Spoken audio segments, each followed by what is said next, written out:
to Mpox. As I mentioned, this is the second event in terms of number of suspected cases that we've been seeing in the continent after cholera.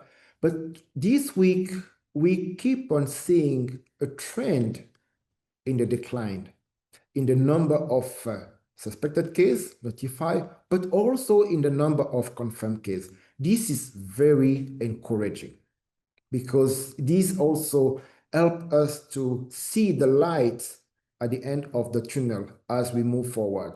You can see that in June, we've already reached the 94% of the suspected case as compared to 2024, and with beyond 100%, 109% of what we have last year in terms of confirmed case. So we see the decline, and as per this week 24, Sierra Leone was accounting 41% of the confirmed case, which is also in decline as compared to the 53% that they were representing last week. Next slide. In terms of clade, it's important, as mentioned last week again, that we are dealing to multiple outbreaks. And when you see the evolution of the different clade, we've been dealing since last year to our outbreak, mainly led by the clade 1B, which is coming from DRC, that has been the epicenter. But now in West Africa, we have the clade 2B that has been spreading in Sierra Leone and other countries. But even when you see both of them, we appreciate the decline that is happening regardless of the different clade. Though we need to be very cautious, as I will see, we are quite encouraged when we see the trend that is being shown in this slide. Next slide.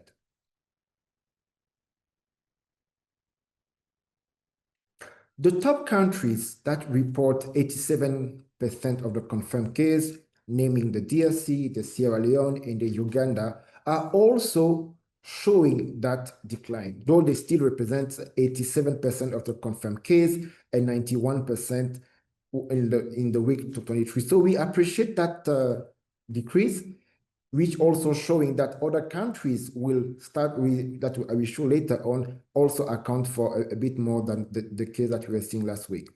So the consistent downward trend is ongoing. This is quite encouraging, but also highlighting the measure that countries are implementing in a very different way, as we will be seeing, which emphasize the need to contextualize the response. The way the response is happening currently in DRC, in Sierra Leone, and in Uganda are quite different. We've mentioned the DRC is affected by the clade 1A and 1B. Sierra Leone is 2B, while Uganda is the clade 1B. So they have different clade, they have different social behavior, and then they are all pushing with the support of the continental IMST to ensure that the response is really contextualized and the solution adapted to their community. Next slide. Now, in Sierra Leone, where we had the high-level visit last week, we are also showing that encouraging decline. You will see in the notified case, we are 282 as compared to 357 last week, but also in terms of the confirmed case. So this is very, very encouraging. Moreover, testing coverage is very high, 100%, as well as the testing rate.